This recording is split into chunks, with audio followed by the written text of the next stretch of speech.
Hello, my name is Celia McTeague and I work at Health Commons Project. Health Commons Project is a nonprofit that assists school districts in creating and operating the Student Health Hub, aka the Hub. The Hub is an intelligent matching platform that simplifies care coordination between schools and community providers. Today, I will give you a tour of the Hub and show you how it works. The Hub app is located on Microsoft Teams.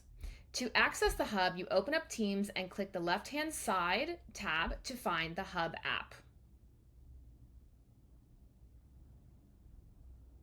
Click Enter to get to the Hub dashboard. Welcome to the Student Health Hub. The Hub dashboard is your one-stop shop to manage students you've referred to the Hub. The dashboard provides a quick overview of student referrals, including submission date, student name, referral source, status, as well as school. Statuses are color-coded so you can easily see where students are in the matching process or what statuses have been received from providers.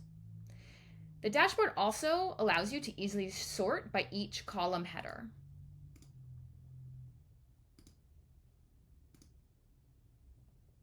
You can also use the search function at the top of the dashboard to search referrals by ID, referral name, the referral source, or the provider.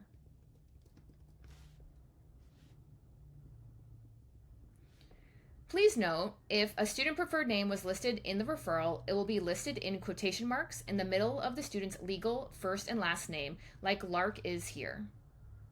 When you click on a student in the dashboard, you open up their record view. You can see on the left-hand side, it contains basic student information at the top and the manager chat button at the bottom, where you can send a Teams message to the Hub manager. On the top half of the record view is a summary of the referral. Please note the summary does not include all referral information. It only provides a quick snapshot of some important referral fields.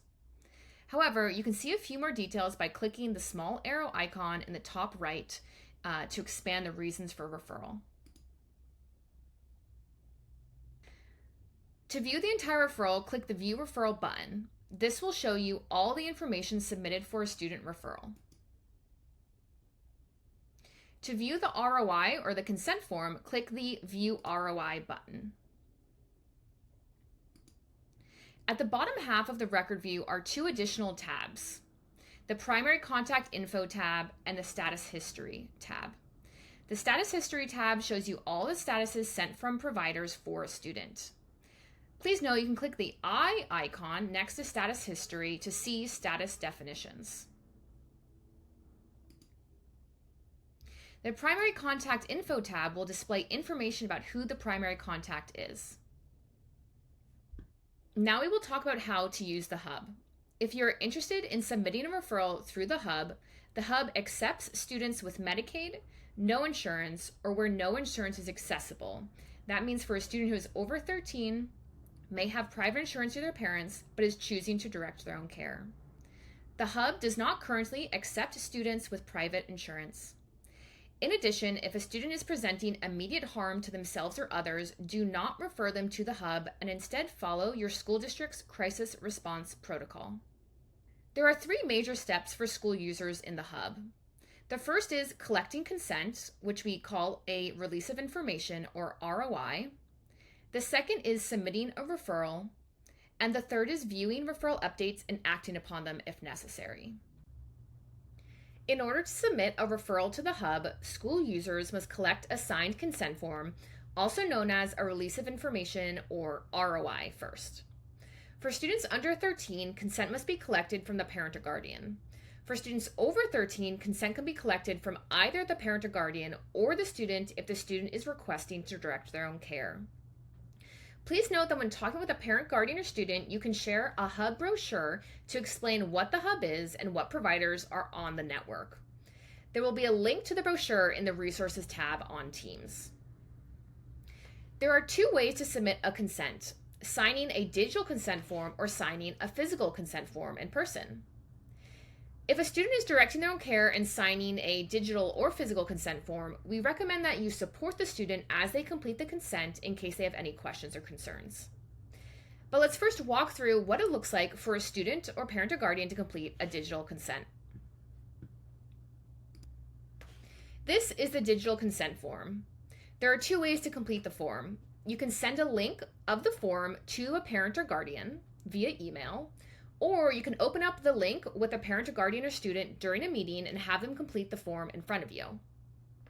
Note that this consent is available in the top languages of your school district. Once a signer opens a link, they'll need to fill out all of the fields on the form. This includes the school, the student's legal name, their date of birth,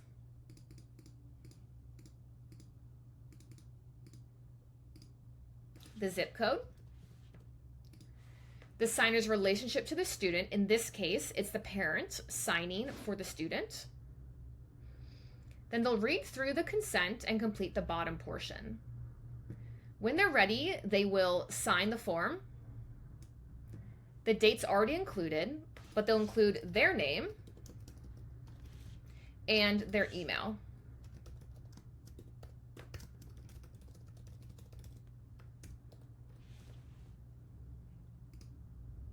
When they're done, they can click Submit. If the student or parent or guardian cannot submit a digital consent form, you may provide them with a printable version of the consent form for them to sign and return to you. A printable copy of the consent form is in multiple languages and can be found on the Resources tab of your Teams channel. Once you receive a hard copy of the signed consent, scan it to your computer. Then open up the digital consent form link we discussed earlier, which can be found on the Resources tab of your Teams channel as well. I've opened up the link and now I'm going to complete all of the fields on this consent form according to the information provided on the hard copy of the signed consent form. At the bottom of the digital form, you will not include a signature. Instead, you're going to click this button that says to submit a physical copy of your consent, click here. That will allow you to attach a file using the Browse Files button. The date will automatically be included, and then you'll complete the rest of the form.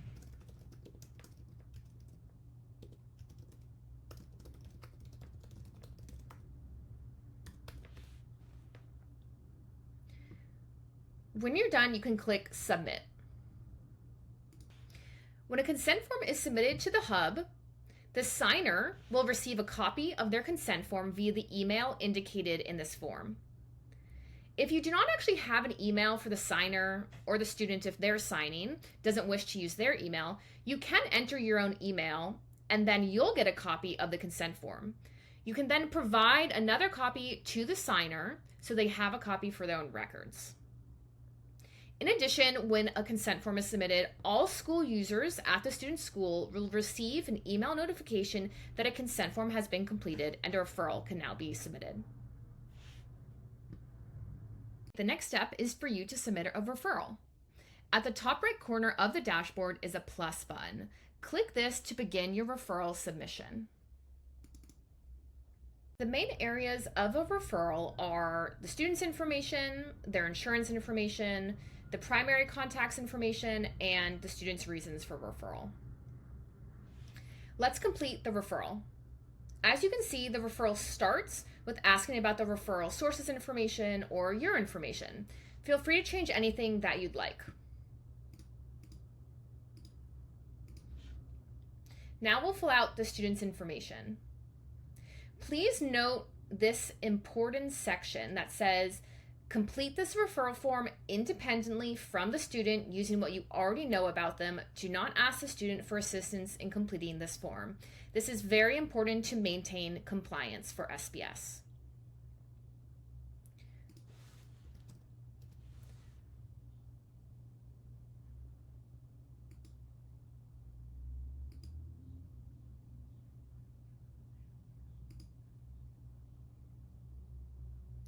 For date of birth, if a student's date of birth is unknown, please check PowerSchool for FERPA permission status. If a parent has consented to the release of directory information, then you may enter the date of birth listed in PowerSchool.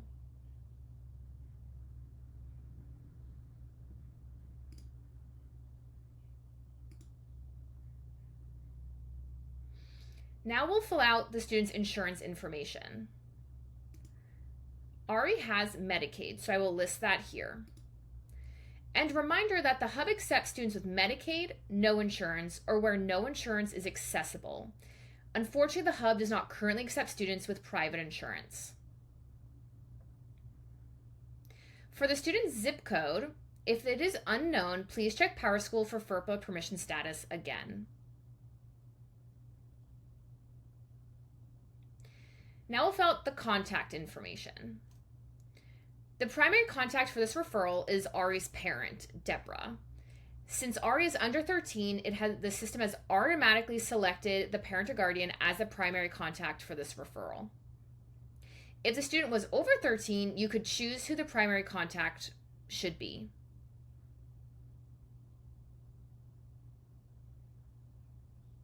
Here you can enter the student's contact information. If the student is the primary contact, their information will be required. However, since Ari is under 13 and their parents are the primary contact, you are not required to submit her contact information. However, you can if you think it would be helpful for a provider to know. Since Ari's parents are the primary contacts, their information is required.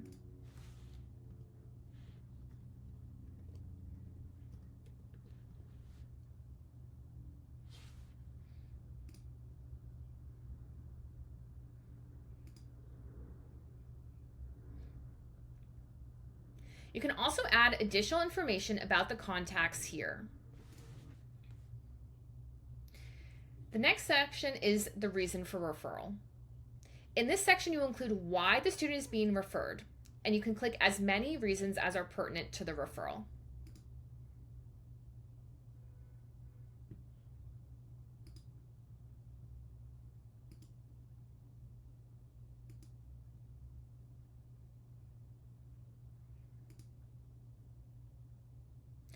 After selecting the reasons, we ask you to provide a description.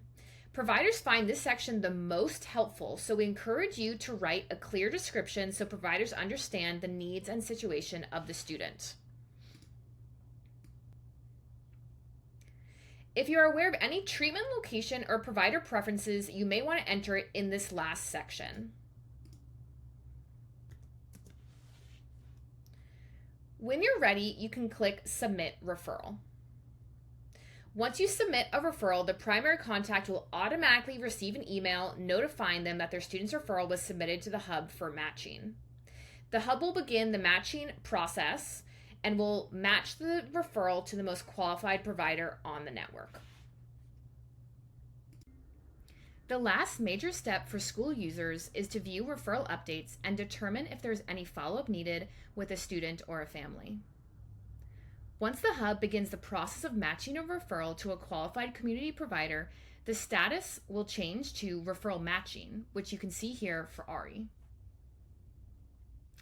Please note, if you accidentally submit a duplicate referral or if the student, parent, or guardian decides they no longer want to be referred, you can reach out to the hub manager via the chat button in the student record to request to recall the referral. The hub will then remove the referral from your dashboard. Once the hub manager matches the student to a provider, you will receive an email notifying you of the match. On the dashboard, you can see the record status for Ari has changed to referral matched. You can also see who the provider is under the provider column. In the unlikely event the hub is not able to find a provider for the student, the status will change to no services available, like you can see for Lionel here on the dashboard. You will receive an email notification of this status, and we encourage you to follow up with the student and explore alternate care options. One of the biggest challenges for providers is often getting students and families to schedule an appointment. To close this gap, providers can share status updates with schools who can close communication gaps with the student or family at the school. Status updates also allow schools to better manage their portfolio because they know whether the student was successfully connected to services or not. Let's look further into these statuses.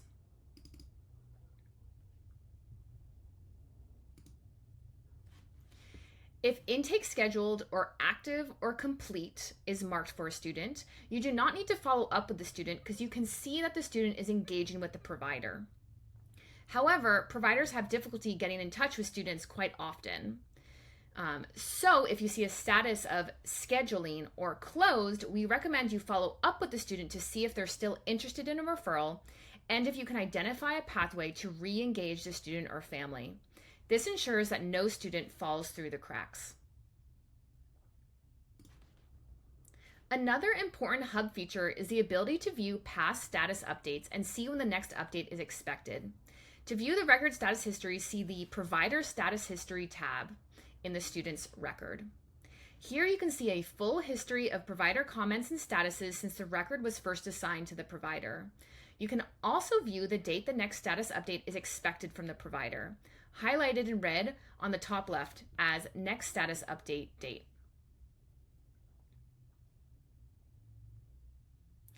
The hub will be requesting status updates weekly from the date of the referral being matched until the referral is marked as active by a provider. After the referral status is marked as active, the hub will request monthly status updates from the provider. If a referral is marked as closed or NA, then we will no longer request status updates from providers. Please note that some providers on the hub network, such as King County Sexual Assault Resource Coalition, also known as KSARC, will never provide status updates due to the sensitive nature of their work. This means if your student is matched to KSARC, you will only ever see a status of NA. You may request status updates from a provider outside of the regular cadence if there are any considerations or events that happen on the school side. To do that, just contact the hub using the manager chat button to make this request, and we will notify the provider. It's also important to know how to contact the hub. For referral-related questions or concerns, use the manager chat button on the relevant student record in the hub. The manager will be checking each hub chat from school users daily and will respond to messages within 24 hours of receipt.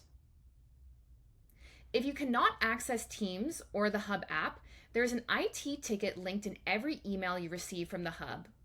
The link will take you to a form where you can explain the issue you are having. Tickets will be reviewed by hub IT support within 1 business day. You will be notified by email if there's any follow-up needed. This concludes your hub user training.